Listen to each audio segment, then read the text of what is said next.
New ইয়র্কে আকাশচুম্বী ভবনে বন্দুকধারীর হামলা, বাংলাদেশি বংশোদ্ভূত পুলিশ সদস্য সহ নিহত 4, হামলাকারীর আত্মহত্যা। নেভাদায় অস্ত্রধারীর আক্রমণ, প্রাণ গেল 3 জনের। গাজায় গণহত্যা চালাচ্ছে নেতানিয়াহু বাহিনী, খোদ ইসরায়েলি মানবাধিকার সংস্থার প্রতিবেদন। একদিনে আরও 92 ফিলিস্তিনি নিহত। দ্বিরাষ্ট্র সমাধান নিয়ে জাতিসংঘে বৈঠক।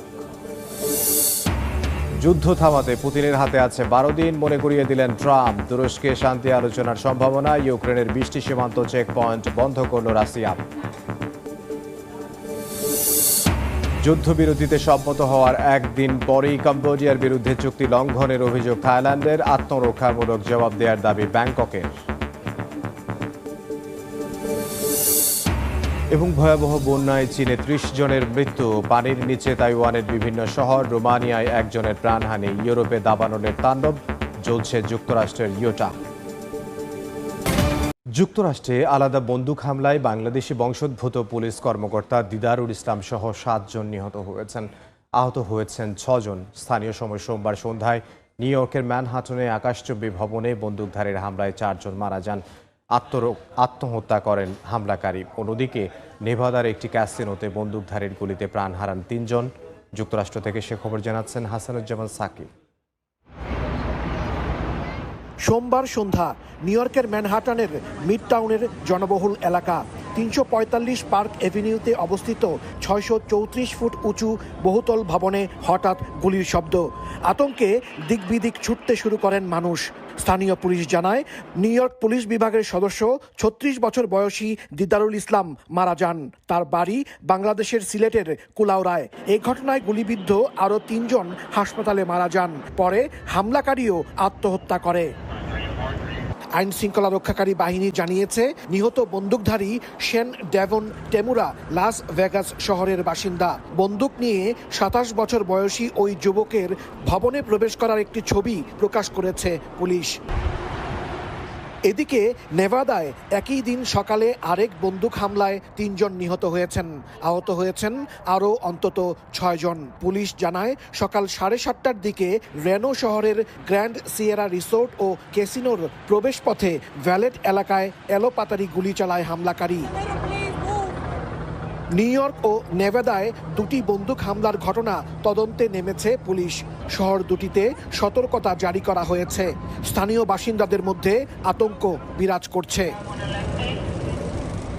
গান ভায়োলেন্স আর্কাইভের তথ্য অনুযায়ী নিউ ইয়র্কে এই হামলা যুক্তরাষ্ট্রে এই বছর সংঘটিত 254তম বন্দুক সহিংসতার ঘটনা। যেসব ঘটনায় নিহত হয়েছেন শত শত মানুষ। হাসানুজ্জামান সাকি, সময় সংবাদ, ম্যানহাটন, নিউ ইয়র্ক। গাজায় গণহত্যা চালাচ্ছে ইসরায়েল বলে অভিযোগ করেছে তেল আবিব ভিত্তিক 2টি মানবাধিকার সংস্থা। কিন্তু এতেও থামেনি হামলা। একদিনেই নিহত হয়েছেন 90 জনের বেশি ফিলিস্তিনি। এরই মধ্যে দ্বিরাষ্ট্র সমাধান নিয়ে জাতিসংঘে উচ্চ পর্যায়ের বৈঠক অনুষ্ঠিত হয়েছে। সেখানে স্বাধীনতার দাবি জানান ফিলিস্তিনের প্রধানমন্ত্রী। এদিকে রুশ গণমাধ্যম আরটি জানায়, পশ্চিম তীরের দখলকৃত এলাকাকে ইসরায়েলের অংশ দেখিয়ে নতুন একটি মানচিত্র পাস হয়েছে দেশটির পার্লামেন্টে।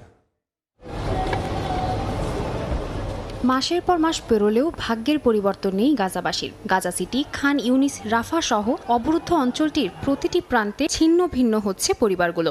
বাদ যাচ্ছে না ত্রাণের লাইনে দাঁড়ানো অভুক্ত মানুষগুলো। সোমবার পশ্চিম তীরের অস্কার জয়ী এক মানবাধিকার কর্মীকেও হত্যা করেছে ইসরায়েলি অবৈধ বসতিরা।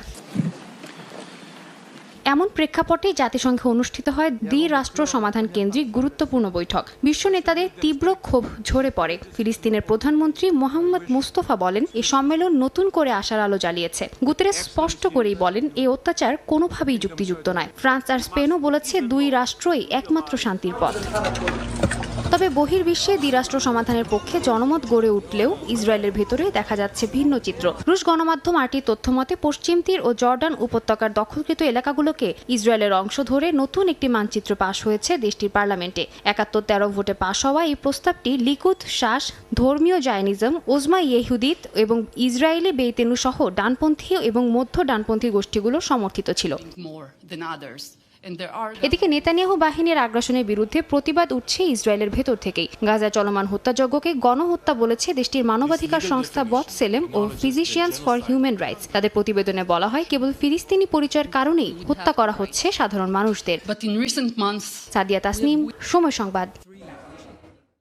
ইউক্রেন যুদ্ধ থামাতে রাশিয়াকে 10 থেকে 12 দিনের নতুন সময়সীমা বেঁধে দিয়েছেন মার্কিন প্রেসিডেন্ট ডোনাল্ড ট্রাম্প। বলছেন পুতিনকে আর সময় দেয়া হবে না। এদিকে তুরস্কে আবারও শান্তি চুক্তি আলোচনা হতে পারে বলে আশা প্রকাশ করেছেন প্রেসিডেন্ট এরদোয়ান। এরই মধ্যে ইউক্রেনের সঙ্গে 20টি সীমান্ত চেকপয়েন্ট বন্ধ করার ঘোষণা দিয়েছে রাশিয়া।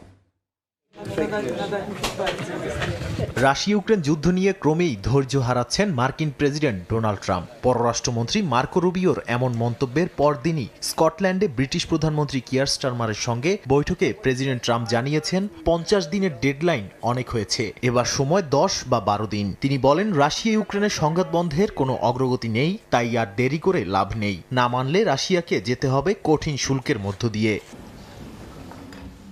এমন সংঘাতময় পরিস্থিতিতে আবারও তুরস্কে শান্তি চুক্তি আলোচনা হতে পারে বলে আশা প্রকাশ করেছেন দেশটির প্রেসিডেন্ট রিসেপ তাইপ এরদোয়ান।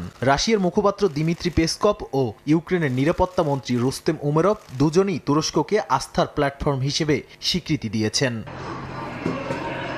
এদিকে রাশিয়া হঠাৎ ঘোষণা দিয়েছে 1 আগস্ট থেকে ইউক্রেন সীমান্তের 20টি চেকপয়েন্ট স্থায়ীভাবে বন্ধ করে দেওয়া হবে। প্রধানমন্ত্রী স্বাক্ষরিত এক ডিক্রিতে বলা হয়েছে 13টি সড়ক এবং 60টি রেল চেকপয়েন্টের উপর এই নিষেধাজ্ঞা কার্যকর হবে। বিশ্লেষকরা বলছেন, শান্তি আলোচনা চললেও মস্কো এক প্রকার পাল্টা কূটনৈতিক চাপ দিচ্ছে এই পদক্ষেপের মাধ্যমে। এর মধ্যে মস্কোর আরেকটি বড় ধাক্কা এসেছে সাইবার ফ্রন্টে। রুশ এয়ারলাইন এয়ারফ্লোটের অন্তত 40টির বেশি ফ্লাইট বাতিল হয়েছে ভয়াবহ সাইবার হামলায়। দায় স্বীকার করেছে ইউক্রেনপন্থী হ্যাকার গ্রুপ সাইলেন্ট ক্রো। তারা জানায়, বেলারুশের সাইবার পার্টিসানসের সঙ্গে যৌথভাবে এই হামলা চালানো হয়েছে। এ কারণে শেরেমেতেভো বিমানবন্দরে একের পর এক ফ্লাইট বাতিল হয়ে যাত্রীদের মধ্যে হতাশার দেখা দিয়েছে।